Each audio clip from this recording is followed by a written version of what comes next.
Friends, welcome back to my YouTube channel. ಭಾನುವಾರದ ಪ್ರೇಮ ಕಾವ್ಯ ಸಂಚಿಕೆ ಏನಾಗ್ತಾ ಇದೆ ನೋಡ್ಕೊಂಬರೋಣ. ಅದಕ್ಕಿಂತ ಮುಂಚೆ ನೀವು ಚಾನಲ್ನ ಸಬ್ಸ್ಕ್ರೈಬ್ ಮಾಡದೆ ನೋಡ್ತಾ ಇದ್ದೀರಾ ಅಂತ ಹೇಳಿದ್ರೆ ದಯವಿಟ್ಟು ಸಬ್ಸ್ಕ್ರೈಬ್ ಮಾಡ್ಕೊಂಡು ನೋಡೋದನ್ನು ಮರಿಬೇಡಿ ಫ್ರೆಂಡ್ಸ್. ನೀವು ಸಬ್ಸ್ಕ್ರೈಬ್ ಮಾಡೋದ್ರಿಂದ ನಾನು ಹಾಕೋ ಪ್ರತಿಯೊಂದು ವಿಡಿಯೋ ನೋಟಿಫಿಕೇಶನ್ ನಿಮಗೆ ಫಸ್ಟ್ ಬರುತ್ತೆ, ನೀವೇ ಫಸ್ಟ್ ನೋಡ್ಬೋದು ಫ್ರೆಂಡ್ಸ್. ಈ ಒಂದು ಎಪಿಸೋಡ್ನಲ್ಲಿ ದಾಮಿನಿ ಪ್ರೇಮನ ಹತ್ರ ಬಂದ್ಬಿಟ್ಟು, ನೀನು ತಪ್ಪು ಮಾಡಿಬಿಟ್ಟೆ ಪ್ರೇಮ, ಈ ದಾಮಿನಿ ಇತಿಹಾಸ ತಿಳ್ಕೊಳ್ಳೋದಕ್ಕೆ ಹೋಗಿ ತಪ್ಪು ಮಾಡಿಬಿಟ್ಟೆ. ನೀನು ನನ್ನ ಇತಿಹಾಸ ತಿಳ್ಕೊಂಡಿದ್ಯಾ ಅಲ್ವಾ, ಇನ್ಮೇಲೆ ನಿನ್ನ ಆರಾಮಾಗಿರೋದಕ್ಕೆ ನಾನು ಬಿಡೋದೇ ಇಲ್ಲ, ಚಾನ್ಸೇ ಇಲ್ಲ, ನಾನೇನು ಅಂತ ನಿನಗೆ ತೋರಿಸ್ತೀನಿ ಅಂತ ಹೇಳ್ತಾಳೆ. ಆಗ ಪ್ರೇಮ ಎದ್ದೇಳು ಎದುರುಕೊಂಡು, ರಾಮ್ ಎದ್ದೇಳೋ, ರಾಮ್ ಎದ್ದೇಳೋ, ನೋಡೋ ಇವರೆಲ್ಲ ಒಂದೇ ಕುಟುಂಬದವರು ಕಣೋ, ನಮ್ಮ ಅತ್ತೆಗೆ ಮೋಸ ಮಾಡ್ತಾ ಇದ್ದಾರೆ ಕಣೋ, ಎದ್ದೇಳೋ ರಾಮ್ ಎದ್ದೇಳೋ ಅಂತ ಎಬ್ಬರಿಸ್ತಾ ಇರ್ತಾಳೆ. ರಾಮ್ ಎದ್ದೇಳೋದೇ ಇಲ್ಲ. ಆವಾಗ ದಾಮಿನಿ ಹೇಳ್ತಾ ಇದ್ದಾಳೆ, ನೋಡು ಪ್ರೇಮ, ರಾಮ್ ಯಾವುದೇ ಕಾರಣಕ್ಕೂ ಹೆದಳಲ್ಲ, ನಾನು ಎಲ್ಲೋ ಒಂದು ಕಡೆ ಕಾಲಿಡ್ತಾ ಇದ್ದೀನಿ ಅಂತಂದ್ರೆ ಸಿಂಹ ಕೂಡ ಹೆದರ್ಕೋಬೇಕು, ಅಂಥದ್ರಲ್ಲಿ ಈ ರಾಮ್ ಯಾವ ಲೆಕ್ಕ ನನಗೆ ಅಂತ ಹೇಳ್ತಾಳೆ. ಆದರೂ ಕೂಡ ಪ್ರೇಮ ರಾಮ್ನ ಎಬ್ಬರಿಸ್ತಾನೆ ಇರ್ತಾಳೆ. ರಾಮ್ ಎದ್ದೇಳೋ, ರಾಮ್ ನೋಡೋ ಯಾರು ಬಂದಿದ್ದಾರೆ ನೋಡೋ, ಮನೆಯಾಳರು ಬಂದಿದ್ದಾರೆ, ಎದ್ದೇಳೋ ರಾಮ್ ಅಂದರೂ ಕೂಡ ಅವನು ಎದ್ದೇಳೋದೇ ಇಲ್ಲ. ಆವಾಗ ಪ್ರೇಮ ಇದ್ದಾಳೆ, ಈ ದಾಮಿನಿ ಏನು ಮಾಡ್ತಾರೆ ಅಂತ ರಾಮ್ಗೆ ಹೇಳು ಅಂತ ಹೇಳ್ತಾಳೆ. ಆಗ ಅವ್ರು ಏನು ಹೇಳಿದ್ರೆ ನಗ್ತಾ ಇರ್ತಾರೆ ದಾಮಿನಿ, ಸ್ನೇಹ, ಧನರಾಜ್ ಎಲ್ಲರೂ ಕೂಡ. ಮತ್ತಿಲ್ಲಿ ಮಹಾದೇವ್ ಹತ್ರ ಶ್ರೀನಿವಾಸ್ ಎಲ್ಲ ಸ್ಟೋರಿನೂ ಹೇಳ್ತಾ ಇದ್ದಾನೆ. ಆವಾಗ ಮಹಾದೇವ್ ಹೇಳ್ತಾ ಇದ್ದಾನೆ, ಅಲ್ಲ ಅಪ್ಪಾಜಿ, 23 ವರ್ಷ ನೀವು ನಿಮ್ಮ ಮನೆಯವ್ರನ್ನ ನೋಡೇ ಇಲ್ವಾ, ಅದು ಒಂದು ಶ್ರೀಮಂತ ಹೆಂಗ್ಸ್ನ ಮದುವೆ ಆಗಿಲ್ಲ ಅಂದ್ಬಿಟ್ಟು ಅವಳು ಹಿಂಗ ಶಿಕ್ಷೆ ಕೊಡೋದು ನಿಮಗೆ, ಅವಳು ಇನ್ನೆಂಥ ನೀಚ್ ಹೆಂಗ್ಸಿರ್ಬೇಕು, ಇನ್ನೆಂಥ ಕ್ರೂರಿ ಇರಬೇಕು, ಅವಳು 23 ವರ್ಷ ನಿಮ್ಮನ್ನು ಕೂಡಾಕಿ ಆಚೆ ಬಿಡ್ದಂಗೆ ಕಟ್ಟಾಕಿದಾಳಲ್ಲ ಅವಳು, ಇದನ್ನೆಲ್ಲ ಹೆಂಗೆ ತಡ್ಕೊಂಡ್ರಿ ಅಪ್ಪಾಜಿ ನೀವು ಯಪ್ಪ ಅಂತ ಹೇಳ್ತಾನೆ. ಆಗ ಅವರಪ್ಪ ಶ್ರೀನಿವಾಸ್ ಇದ್ದವರು, ಅಯ್ಯೋ ಮಹಾದೇವ, ಅದು ಅನುಭವಿಸಿರೋ ನನಗೆ ಗೊತ್ತಪ್ಪ ಅದ್ರ ಕಷ್ಟ ಅಂತ ಹೇಳ್ತಾರೆ. ಆಗ ಮಹಾದೇವ ಇದನ್ನು, ಅಲ್ಲ ಅಪ್ಪಾಜಿ, ಈಗಲಾದರೂ ನಿಮಗೆ ನಿಮ್ಮ ಕುಟುಂಬ ನೋಡಬೇಕು ಅಂತ ಅನ್ನಿಸ್ತಾ ಇಲ್ವಾ, ಅವ್ರು ಹೇಗಿದ್ದಾರೆ ಏನು ಮಾಡ್ತಿದ್ದಾರೆ ಅಂತ ತಿಳ್ಕೊಬೇಕು ಅನ್ನೋ ಆಸೆ ಇಲ್ವೇ ಅಪ್ಪಾಜಿ ಅಂತ ಹೇಳ್ತಾನೆ. ಆವಾಗ ಶ್ರೀನಿವಾಸ್ ಅವ್ರು ಹೇಳ್ತಾ ಇದ್ದಾರೆ, ನನಗೂ ಆಸೆ ಇದೆ ಮಹಾದೇವ, ನನ್ನ ಕುಟುಂಬನೆಲ್ಲ ನೋಡಬೇಕು ಅಂತ. ಆದರೆ ನಾನು ಯಾವ ಮುಖ ಇಟ್ಕೊಂಡು ಅವ್ರಿಗೆ ತೋರಿಸ್ಲಿ, ಚಿಕ್ಕ ಮಕ್ಕಳನ್ನೆಲ್ಲ ಅವಳ ಮೇಲೆ ಭಾರ ಬಿಸಾಕ್ಬಿಟ್ಟು ನಾನು ಬಂದವನು, ಇವಾಗ ನಾನು ಅವಳ ಮುಂದೆ ಹೋಗಿ ಮುಖ ತೋರ್ಸೋಕ್ಕಾಯ್ತದ, ಅಷ್ಟೇ ಅಲ್ಲದೆ ನಾನು ಅವ್ರ ಜೊತೆ ಇದ್ದೀನಿ ಅಂತ ಗೊತ್ತಾಗ್ಬಿಟ್ರೆ ಆ ಹೆಂಗಸು ನನ್ನನ್ನೆಲ್ಲ ನಮ್ಮ ಫ್ಯಾಮಿಲಿನೆಲ್ಲ ಸರ್ವನಾಶ ಮಾಡಿಬಿಡ್ತಾಳೆ, ಹಂಗಾಗಬಾರ್ದು, ನಾನು ಹೆಂಗಾದರೂ ಇರಲಿ, ನನ್ನ ಫ್ಯಾಮಿಲಿ ಎಲ್ಲೋ ಒಂದು ಕಡೆ ಖುಷಿಯಾಗಿರಲಿ ಅಂತೆಲ್ಲ ಹೇಳ್ತಾನೆ. ಆಗ ಮಹಾದೇವ ಇದ್ದನು, ಸರಿ ಅಪ್ಪಾಜಿ, ಆ ಹೆಂಗ್ಸ್ ಯಾರಪ್ಪಾಜಿ ಅಂತ ಕೇಳ್ತಾನೆ. ಆಗ ಶ್ರೀನಿವಾಸು, ಬೇಡ ಬೇಡ ಬೇಡ ಬೇಡ ಬೇಡ ಮಹಾದೇವ, ಅವಳು ಸಹವಾಸನೇ ಬೇಡ ಬೇಡ ಬೇಡ ಅಂತ ಅವನು ಫುಲ್ಲು ಎದುರ್ಕೊಂಡ್ಬಿಡ್ತಾನೆ. ಆಗ ಮಹಾದೇವ್ ಇದ್ದನು, ಸರಿ ಅಪ್ಪಾಜಿ ಆಯಿತು, ಸಮಾಧಾನ ಮಾಡ್ಕೊಳ್ಳಿ ಅಂತ ಹೇಳಿ ಸಮಾಧಾನ ಮಾಡ್ತಾನೆ. ಮತ್ತಿಲ್ಲಿ ದಾಮಿನಿಗೆ ಪ್ರೇಮ ಕೇಳ್ಕೊತಾ ಇದ್ದಾಳೆ, ಯಾಕೆ ನಾನು ರಾಮ್ ಎದ್ದೇಳ್ತಾ ಇಲ್ಲ, ಪ್ಲೀಸ್ ಎದ್ದೇಳು ರಾಮ್ ಎದ್ದೇಳು ಅಂತ ಹೇಳಿದ್ರು ದಾಮಿನಿ. ರಾಮಿಗೆ ಎದ್ದೇಳಲ್ಲ, ಇದೊಂದು ಸಣ್ಣ ಟ್ರೇಲಲ್ಲ ಪ್ರೇಮ ನಿನಗೆ ತೋರಿಸ್ತಾ ಇರೋದು, ನಾನು ಅವನಿಗೆ ಮತ್ತೆ ಬರೋ ಥರ ನಾನು ಮಾಡಿದ್ದೀನಿ, ಸ್ವಲ್ಪ ಹೊತ್ತು ಅವ್ನು ಎದ್ದೇಳೋಕ್ಕೆ ಸಾಧ್ಯನೇ ಇಲ್ಲ, ಇದೊಂದು ಸಣ್ಣ ಟ್ರೇಲರು, ನೀನು ಇನ್ನೂ ನನಗೆ ಜಾಸ್ತಿ ಇದು ಮಾಡೋಕ್ಕೆ ಬಂತಂದರೆ ನಿನ್ನನ್ನು ಏನು ಮಾಡ್ತೀನಿ ಅಂತ ನನಗೆ ಗೊತ್ತಿಲ್ಲ.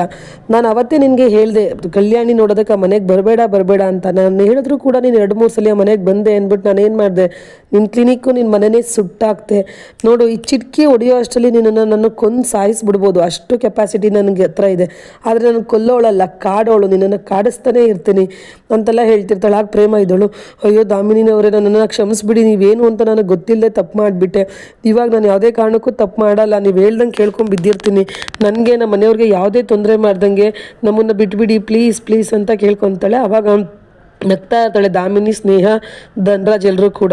ಅದಾದ ನಂತರ ಪ್ರೇಮ ಕೂಡ ನಾನೇನು ಹೆದರ್ಕೊತೀನಿ ಅಂತ ಅಂದ್ಕೊಂಡೆ ದಾಮಿನಿ, ನಾನು ಈ ಥರ ಎಲ್ಲ ಹತ್ತು ಕರೆದು ನಾನು ಪ್ರಾಣ ಭಿಕ್ಷೆ ನಿಮ್ಮ ಹತ್ರ ಬೇಡ್ತೀನಿ ಅಂದ್ಕೊಂಡಿದ್ರೆ ಅದು ಸುಳ್ಳು, ನೀನು ಇಷ್ಟು ದಿನ ಯಾರ್ಯಾರ ಹತ್ರ ಏನೇನು ಎದುರಿಸ್ಕೊಂಡು ಬದುಕಿದೆಯೋ ಅದು ನನಗೆ ಗೊತ್ತಿಲ್ಲ, ಆದರೆ ಇವಾಗ ನೀನೇ ನನ್ನ ಮುಂದೆ ನೀನು ಸತ್ಯನ ಒಪ್ಕೊಂಡಿದ್ಯಾ, ಇನ್ನು ಮುಂದೆ ನೋಡ್ತಾ ಇರೋ, ನಿನ್ನ ಆಟ ಅಲ್ಲ ನಡೆಯೋದು, ಈ ಪ್ರೇಮನ ಆಟನೇ ನಡೆಯೋದು, ತಿಳ್ಕೊ ಅಂತ ಹೇಳ್ತಾಳೆ. ಆಗ ದಾಮಿನಿ ಇದ್ದಳು, ಓಹೋ ಶಭಾಷ್, ಇಷ್ಟು ದಿನ ನನ್ನ ಮುಂದೆ ಹೆಂಗಸನ್ನು ಈ ಥರ ಮಾತಾಡಲಿಲ್ಲ, ಜೀವ ಬೆದರಿಕೆ ಇಲ್ಲದೇ ಮಾತಾಡ್ತಾ ಇದ್ದೆ, ಸಭಾಷ್ ಪ್ರೇಮ, ಆದರೆ ಒಂದೊಂದು ತಿಳ್ಕೊ, ನಾನು ಯಾವುದೇ ಕಾರಣಕ್ಕೂ ನಿನ್ನನ್ನು ಡೈರೆಕ್ಟಾಗಿ ಡೀಲ್ ಮಾಡೋಕ್ಕೆ ಬರಲ್ಲ, ನಿನ್ನ ಸುತ್ತಮುತ್ತ ಇರೋರನ್ನ ಎಲ್ಲರೂ ಕೂಡ ಹಾಗೆ ಹಿಂಸಿಸ್ಬಿಟ್ಟೆ ಸಾಯಿಸ್ತೀನಿ, ನೀನೇನಾದ್ರೂ ನನ್ನ ವಿಷಯ ಯಾರ ಹತ್ರ ಹೇಳ್ತೀಯೋ ಅಲ್ಲಿ ರಕ್ತದೋಕುಳಿನೇ ಆಗೋದು, ಅವರು ಆ ಕ್ಷಣನೇ ಸತ್ತೋಗ್ತಾರೆ.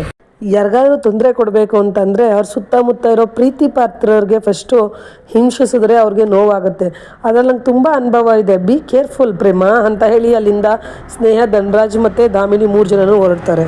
ಮತ್ತಿಲ್ಲಿ ಮಹಾದೇವ ಅವ್ರ ಅಪ್ಪಂಗೆ ಹೇಳ್ತಾ ಇದ್ದಾನೆ, ಪ್ಲೀಸ್ ಅಪ್ಪಾಜಿ, ನೀವು ನನಗೆ ಹೇಳಲೇಬೇಕು, ಆ ಹೆಂಗ್ಸ್ ಯಾರು ಅಂತ ನೀವು ನನ್ನ ಮೇಲೆ ನಂಬಿಕೆ ಇಟ್ಟು ಒಂದೇ ಒಂದು ಸಲ ಹೇಳಿ, ನೀವು ಈ ಮಹಾದೇವ್ ಒಂದು ಮುಖ ಮಾತ್ರ ನೋಡಿದರೆ, ಇನ್ನೊಂದು ಮುಖ ನೀವು ನೋಡಿಲ್ಲ, ಪ್ಲೀಸ್ ಆ ಹೆಂಗ್ಸ್ ಯಾರು ಅಂತ ಒಂದೇ ಒಂದು ಸಲ ಅವ್ರ ಹೆಸರು ನೋಡಿ ನನ್ನ ಮೇಲೆ ನಂಬಿಕೆ ಇಡಿ ಅಂತ ಹೇಳ್ತಾನೆ.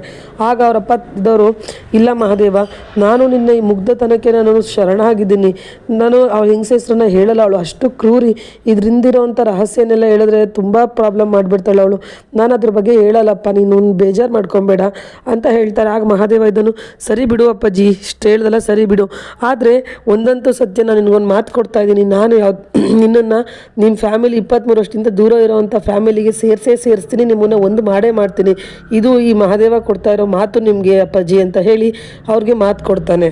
ಮತ್ತಿಲ್ಲಿ ಪ್ರೇಮ ಪೂಜೆ ಮಾಡ್ತಾ ದೇವ್ರಿಗೆ ಕೇಳ್ಕೊತಾ ಇದ್ದಾಳೆ, ನೋಡಪ್ಪ ದೇವರೇ, ಈಶ್ವರ ಶಿವ ಪಾರ್ವತಿ ನನ್ನ ಮನೆಗೆ ನುಗ್ಗಿಯ ಧಾಮಿನಿ ನನಗೆ ಬೆದರಿಕೆ ಹಾಕಿದ್ದಾಳೆ, ನಾನಿನ್ನು ಮುಂದೆ ಹತ್ತಿರೋದು ಸಾಕು, ಒಳ್ಳೇದು ಗೆಲ್ಲುತ್ತೋ ಕೆಟ್ಟದ್ದು ಗೆಲ್ಲುತ್ತೋ ಅದು ನನಗೆ ಗೊತ್ತಿಲ್ಲ, ಆದರೆ ಅವಳು ಎದುರು ನಿಲ್ಲಿ ನಾನು ಹೋರಾಡುವಂಥ ಶಕ್ತಿನ ಕೊಡು ತಂದೆ, ನನಗೆ ನನ್ನ ಫ್ಯಾಮಿಲಿನ ನಾನು ಕಾಪಾಡ್ಕೊಬೇಕು ಅಂತ ಶಕ್ತಿ ಕೊಟ್ಟು ಕಾಪಾಡು ತಾಯಿ ಅಂತ ಹೇಳಿ ದೇವ್ರ ಹತ್ರ ಪೂಜೆ ಮಾಡಿ ಬೇಡ್ಕೊತಿರ್ತಾಳೆ. ಅಷ್ಟರಲ್ಲೇ ರಾಮ್ಗೆ ಇಲ್ಲಿ ಎಚ್ಚರ ಆಗಿಬಿಟ್ಟು ಪ್ರೇಮನ ಹತ್ರ ಹೋಗಿ ಹೇಳ್ತಾ ಇದ್ದಾನೆ, ಏನೋ ಬೇಡ್ಕೊತಾ ಇರಂಗಿದೆ, ಏನು ಬೇಡ್ಕೊತಾ ಇದ್ರಿ ಅಂತ ಕೇಳ್ತಾನೆ. ಆವಾಗ ಪ್ರೇಮ ಹೇಳ್ತಾ ಇದ್ದಾಳೆ, ಅದು ನಮ್ಮಪ್ಪ ನನ್ನನ್ನು ಬೇಜಾರು ಮಾಡ್ಕೊಂಡಿದ್ದಾರಲ್ಲ, ಅದನ್ನು ಸರಿ ಮಾಡಪ್ಪ ದೇವ್ರೆ, ನಮ್ಮ ಅತ್ತೆ ಮನಸೊಲಿಸ್ಕೊಳ್ಳೋವಂಥ ಶಕ್ತಿ ಕೊಡಪ್ಪ, ನನ್ನ ತಂಗಿ ಆದಷ್ಟು ಬೇಗ ನನ್ನನ್ನು ಅಕ್ಕ ಅಂತ ಬಂದು ಕರೀಲಿ ಅಂತ ದೇವ್ರ ಹತ್ರ ಬೇಡ್ಕೊತಾ ಇದ್ದೆ ರಾಮ್ ಅಂತ ಹೇಳ್ತಾಳೆ.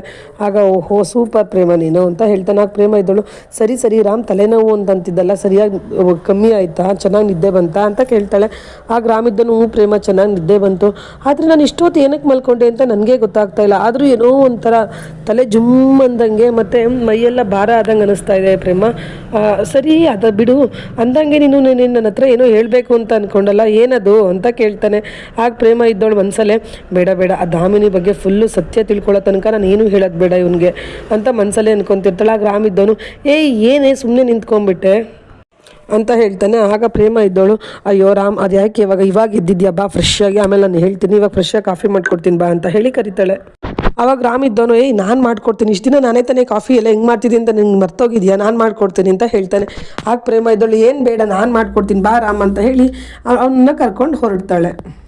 ಮತ್ತೆ ನನ್ನ ಕಡೆ ಕಾವ್ಯ ಎದ್ದೇ ಬಂದಿರಲ್ಲ, ಇವನು ವಾಚ್ಮ್ಯಾನ್ ಡ್ರೆಸ್ ಹಾಕೊಂಡು ಮಹಾದೇವ ಮತ್ತೆ PG ಹತ್ರ ಹೋಗ್ತಾನೆ. ಕಾವ್ಯ ಎದ್ದಿಲ್ದೆ ಹೋಗಿರೋದು ನೋಡಿ ನನ್ನ ಫ್ರೆಂಡ್ ಸೌಜನ್ಯನ ಕೇಳ್ತಾ ಇದ್ದಾಳೆ, ಯಾಕೆ ಇನ್ನೂ ಕಾವ್ಯ ಎದ್ದಿಲ್ವಲ್ಲವ ಅಂತ. ಆಗ ಅವಳು ರಾತ್ರಿ ಎಲ್ಲ ಓದಿದ್ಲು ತಾತ, ಅದಕ್ಕೆ ಸುಸ್ತಾಗಿ ಮಲಗಿಬಿಟ್ಟಿದ್ದಾಳೆ, ನೀವೇನಿಗೆ ಎಬ್ರಿಸ್ಬೇಡಿ, ಅವಳು ಮಲ್ಕೊಳ್ಳಿ ಬಿಡಿ ಅಂತ ಹೇಳ್ತಾಳೆ. ಹೇಳ್ಬಿಟ್ಟು ಅವಳು ಊರ ಕಡೆ ಹೋಗ್ತಾಳೆ. ಆಗ ಮಹಾದೇವ ಇದ್ದನು ಬಂದು ಕಾವ್ಯನ ನೋಡ್ತಾನೆ. ಕಾವ್ಯನ ಮೈ ಫುಲ್ ಸುಟ್ಟೋಗ್ತಾ ಇರುತ್ತೆ. ಅದನ್ನು ನೋಡಿ, ಅವ್ವ ಕಾವ್ಯ ಎದೇಳವ, ಯಾಕವ ನಿನ್ಗೆ ಬೆಳಗಾನ ಓದಿ ಜ್ವರ ಬಂದ್ಬಿಟ್ಟು ಕಣವ, ಎದೇಳವ ಫಸ್ಟು ನೀನು ಆಸ್ಪತ್ರೆಗೆ ಹೋಗ್ಬಿಟ್ಟು ಬರೋಣ ಅಂತ ಹೇಳ್ತಾರೆ.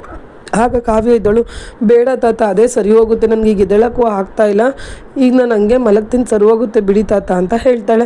ಆಗ ಮಹಾದೇವ ಇದ್ದನು, ಇಲ್ಲ ಕಣವ ಕಾವ್ಯ, ನೀನು ಕಾಲೇಜಲ್ಲಿ ಏನೋ ತುಂಬ ಮುಖ್ಯವಾದದ್ದೇ, ನಾನು ಅದು ಎಕ್ಸಾಮ್ ಎಲ್ಲ ಇದೆ, ಓದಬೇಕು ಬರಿಬೇಕು ಅಂತ ಇದೆ, ಈಗ ಮನಿಕೊಂಬಿಟ್ರೆ ಹೆಂಗವ ಅದೆಲ್ಲ ಬರೆಯೋದು, ಈಗ ಹೋಗಿ ಡಾಕ್ಟ್ರ ಹತ್ರ ಒಂದು ಇಂಜೆಕ್ಷನ್ ತಗೊಂಬಂದರೆ ನೀನೇ 2-3 ದಿವಸದಲ್ಲಿ ಹುಷಾರಾಗಿ ಕಾಲೇಜ್ದೆಲ್ಲ ಮಾಡ್ಬೋದು ಕಣವ, ನೀನು ಎದ್ದೇಳವ ನೀನು ಅಂತೆಲ್ಲ ಹೇಳ್ತಾನೆ. ಆಗ ಕಾವ್ಯ, ಇಲ್ಲ ತಾತ ಬಿಡಿ ತಾತ, ನನಗೇನು ಆಗಲ್ಲ, ಸರಿ ಹೋಗ್ತೀನಿ ಅಂತೆಲ್ಲ ಹೇಳ್ತಾಳೆ. ಆಗ ಮಹಾದೇವ ಇದ್ದವನು, ಅಲ್ಲ ಕಣವ, ನೀನು ನಮಗೆ ಮಾತಿಗೆಲ್ಲ ಎಲ್ಲಿ ಬೆಲೆ ಕೊಟ್ಟು, ನಾನೇನು ನಿಮ್ಮ ಬಂಧುನ ಬಳಗನ ಯಾರು, ನಾನೊಬ್ಬ ವಾಚ್ಮ್ಯಾನ್ ತಾತ ಅಂತ ನೀನು ಹಿಂಗೆ ಮಾಡ್ತಾ ಇದೆಯಲ್ವೇ, ಬಿಡು ಅಂತ ಹೇಳಿ ಬೇಜಾರು ಮಾಡ್ಕೊತಾರೆ. ಆಗ ಕಾವ್ಯ ಇದ್ದವಳು, ತಾತ ನೀವು ಬೇಜಾರು ಮಾಡ್ಕೊಂಬಿಡಿ, ಇದಕ್ಕೆಲ್ಲ ಯಾಕೆ ಬೇಜಾರು ಮಾಡ್ಕೊತಿದ್ರೆ, ಈಗೇನು ಹಾಸ್ಪಿಟ್ಲಿಗೆ ತಾನೆ, ಸರಿ ಬಿಡಿ ನಾನು ಬರ್ತೀನಿ ಅಂತ ಹೇಳಿ ಕಾವ್ಯ ಎದ್ದು ಹಾಸ್ಪಿಟಲ್ಗೆ ಮಹಾದೇವ್ ಜೊತೆ ಹೋಗ್ತಾಳೆ. ಮತ್ತಿಲ್ಲಿ ಕಲ್ಯಾಣಿ ಮನೆಯಲ್ಲೆಲ್ಲ ಕೂತಿರ್ತಾರೆ. ಅಲ್ಲಿಗೆ ದಾಮಿನಿ ಸ್ನೇಹನ ಕರ್ಕೊಂಬಂದ್ಬಿಟ್ಟು ಸ್ನೇಹನ ಆಚೆ ನಿಲ್ಲಿಸ್ಬಿಟ್ಟು, ಇದು ಒಳ್ಳೆ ಸಮಯ ಸ್ನೇಹ, ಬಾ ಒಳಗಡೆ ಅಂತ ಹೇಳಿ ಇವಳು ಬಂದು ಕಲ್ಯಾಣಿಗೆ ಮಾತ್ರೆ ಕೊಡೋ ಥರ ಆ್ಯಕ್ಟ್ ಮಾಡ್ತಾ ಇದ್ದಾಳೆ. ಅಕ್ಕ ತಗೊಳ್ಳಿ ಮಾತ್ರೆ ನುಂಗಿ ಅಂತ. ಅಷ್ಟರಲ್ಲಿ ಪ್ರೇಮ ಬರ್ತಾಳೆ. ಬಂದು, ಅತ್ತೆ ಕಲ್ಯಾಣಿ ಅತ್ತೆ, ನನ್ನನ್ನು ಕ್ಷಮಿಸ್ಬಿಡಿ, ನಾನು ಮಾಡಬಾರ್ದು ತಪ್ಪು ಮಾಡಿಬಿಟ್ಟೆ, ನನಗೆ ನನ್ನ ತಪ್ಪಿನ ಅರ್ವ ಆಗಿದೆ, ಅದಕ್ಕೆ ನಾನು ನಿಮ್ಮ ಹತ್ರ ಕ್ಷಮೆ ಕೇಳೋಣ ಅನ್ಕೊಂಬಂದಿದ್ದೀನಿ, ನನ್ನನ್ನು ಕ್ಷಮಿಸ್ಬಿಡಿ ಅಂತ ಹೇಳ್ತಾಳೆ. ಆವಾಗ ಶ್ರೀಧರ್ ಇದ್ದರು, ಏನಕ್ಕೆ ಬಂದಿದ್ಯಾ ಸ್ನೇಹ, ಅದಕ್ಕೆ ಫಸ್ಟೇ ಹುಷಾರಿಲ್ಲ, ಅವ್ರು ಮತ್ತೆ ಅವ್ರ ಮನಸ್ಸನ್ನ ಹಾಳು ಮಾಡೋಕ್ಕೆ ಬಂದಿದ್ಯಾ, ಯಾವುದೇ ಕಾರಣಕ್ಕೂ ಅವ್ರು ನನ್ನನ್ನು ಕ್ಷಮಿಸಲ್ಲ, ಇಲ್ಲಿಂದ ಹೊರಟೋಗು ಅಂತ ಹೇಳ್ತಾರೆ. ಆಗ ಸ್ನೇಹ ಇದ್ದವಳು, ಇಲ್ಲ ಮಾವ ನಾನು ಕೇಳಲೇಬೇಕು, ಸಾರಿ ಕೇಳಿಬಿಟ್ಟೆ ನಾನು ಹೋಗೋದು ಅಂತ ಹೇಳ್ತಾರೆ. ಆಗ ಕಲ್ಯಾಣಿ ಇದ್ದರು, ಇಲ್ಲ ನಾನು ನಿನ್ನನ್ನು ಯಾವುದೇ ಕಾರಣಕ್ಕೂ ಕ್ಷಮಿಸಲ್ಲ, ಇಲ್ಲಿಂದ ಹೊರಟೋಗು ಅಂತ ಕಿರ್ಚ್ಕೊತಾರೆ. ಅದನ್ನು ನೋಡಿ ದಾಮಿನಿ ಆ್ಯಕ್ಟ್ ಮಾಡ್ತಾ ಇದ್ದಾಳೆ, ಪ್ಲೀಸ್ ಸ್ನೇಹ ಇಲ್ಲಿಂದ ಹೊರಟೋಗು, ಅಕ್ಕನಿಗೆ ಮನಸ್ಸಿಗೆ ಹುಷಾರಿಲ್ಲ, ನೀನು ಅವ್ರಿಗೆ ನೋವು ಮಾಡ್ತಾ ಇದೆಯಾ, ಹೋಗಮ್ಮ ಇಲ್ಲಿಂದ ಅಂತ ಆ್ಯಕ್ಟ್ ಮಾಡ್ತಾಳೆ. ಅಷ್ಟರಲ್ಲಿ ಮಹೇಶ್ವರಿ ಬರ್ತಾಳೆ. ಸ್ನೇಹ ಏನವ ಚೆನ್ನಾಗಿದೆಯೇನಮ್ಮ, ಎಷ್ಟು ಸರ್ಗೋಗಿದೆಯಾ, ಅಯ್ಯೋ ಏನವ ಅಂತ ಕೇಳ್ತಾರೆ. ಆಗ ಸ್ನೇಹ ಇದ್ದಳು, ಅತ್ತೆ ಅದು ಕಲ್ಯಾಣಿ ಅತ್ತೆ ಹತ್ರ ಸಾರಿ ಕೇಳೋಣ ಅನ್ಕೊಂಬಂದೆ ಅಂತ ಹೇಳ್ತಾಳೆ. ಆಗ ದಾಮಿನಿ ಇದ್ದೋಳು, ಅವರು ಕ್ಷಮಿಸಲ್ಲ ಅಂತ ನಿನಗೆ ಹೇಳಿದ್ರು ಅಲ್ವಾ ಸ್ನೇಹ, ಇಲ್ಲಿಂದ ಹೋಗ್ತಾ ಇರು ಅಂತಾರೆ.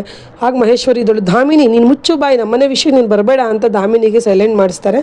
ಆಗ ಕಲ್ಯಾಣಿಯವರು ಯಾವುದು ಕರೆಕ್ಟು ಮಹೇಶ್ವರಿ, ನೀನು ಯಾಕೆ ಅವಳನ್ನು ಇಲ್ಲಿ ಇಳಿಸ್ಕೊತಾ ಇದೆಯಾ, ನಾನು ಅವಳು ಯಾವುದೇ ಕಾರಣಕ್ಕೂ ಕ್ಷಮಿಸಲ್ಲ, ಇಲ್ಲಿಂದ ಕಳಿಸ್ತಾ ಇರು ಅಂತ ಅವರು ಹೇಳ್ತಾರೆ.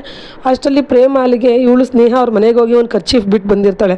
ಅದನ್ನು ತೊಗೊಂಬಂದು, ಏನೇ ಸ್ನೇಹ ನಮ್ಮ ಮನೆಗೆ ಬರೋಕ್ಕೆ ನಿನ್ಗೆ ಅಷ್ಟು ಧೈರ್ಯನಾ, ನಮ್ಮ ಮನೆಗೆ ಬಂದು ಕರ್ಚೀಫ್ ಬಿಟ್ಟು ಹೋಗಿದ್ಯಾ ನೋಡಿಲಿ ಅಂತೇಳಿ ಒಂದು ಕೆನ್ನೆ ಮೇಲೆ ಬಾರಿಸ್ಬಿಟ್ಟು, ನೋಡು ನೀನು ಹಿಂದೆ ನಿಂತ್ಕೊಂಡು ಯಾರೋ ಆಟ ಆಡಿಸ್ತಾ ಇದ್ದಾರಲ್ಲ ಅವ್ರಿಗೂ ಹೇಳು, ಇದೇ ಥರನೇ ಅವ್ರಿಗೂ ಬೀಳೋದು ಚೇಲಾಗಳಿಗೂ, ಈಗ ನಿನ್ಗೆ ಹೆಂಗೆ ಬಿತ್ತು ಅದೇ ಥರನೇ ಬೀಳೋದು ಅಂತ ಹೇಳು ಅಂತ ಹೇಳಿ ಇನ್ನೂ ಒಂದು ಕೆನ್ನೆ ಮೇಲೆ ಜೋರಾಗಿ ಬಾರಿಸ್ತಾಳೆ. ಅದಾದ ನಂತರ ಆಚೆ ಬರ್ತಾಳೆ. ಬಂದಮೇಲೆ ದಾಮಿನಿಯವಳು ಹಿಂದೆ ಬಂದು, ತುಂಬ ಜಾಸ್ತಿ ಆಯಿತು ಪ್ರೇಮ ನಿಂದು ಅಂತ ಹೇಳ್ತಾಳೆ. ಆಗ ಪ್ರೇಮ ಇದ್ದವಳು, ನಂದು ಜಾಸ್ತಿ ಆಗಿಲ್ಲ, ನಿಂದು ಜಾಸ್ತಿ ಆಗಿರೋದು, ನಾನು ಹೆಸ್ರಿಗೆ ಮಾತ್ರ ಪ್ರೇಮ, ನನ್ನನ್ನು ಕೆಣ್ಕಿದ್ರೆ ನಾನು ಪ್ರಳಯ ಆಗೋಗ್ತೀನಿ, ಹುಷಾರ್ ದಾಮಿನಿ ಅಂತ ಹೇಳ್ತಾಳೆ. ಇದಿಷ್ಟು ಬಂದು ಇವತ್ತಿನ ಸಂಚಿಕೆ ಫ್ರೆಂಡ್ಸ್. ನಾಳಿನ ಸಂಚಿಕೆಗಾಗಿ ಈ ಕೂಡಲೇ ಈ ಚಾನಲ್ನ ಸಬ್ಸ್ಕ್ರೈಬ್ ಮಾಡೋದನ್ನು ಮರಿಬೇಡಿ. Thank you for watching. Bye.